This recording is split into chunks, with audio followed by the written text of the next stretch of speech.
Lambung Mangkurat dan Ampu Mandastana melaksanakan pesan orang tua mereka, yaitu mencari raja untuk negara Dipa.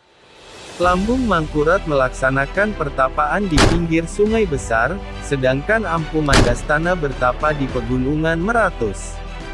Di akhir pertapaannya, Lambung Mangkurat menemukan sebuah bui besar yang di dalamnya terdengar suara yang meminta Lambu Mangkurat untuk menyediakan kain sarung yang ditenun oleh 40 orang gadis dan perahu indah untuk membawa gadis jelita tersebut ke istana.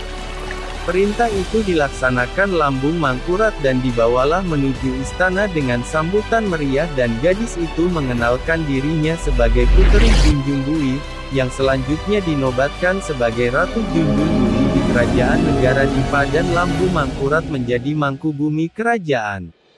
Pada saat itu Lambung Mangkurat adalah seorang pemuda yang belum beristri.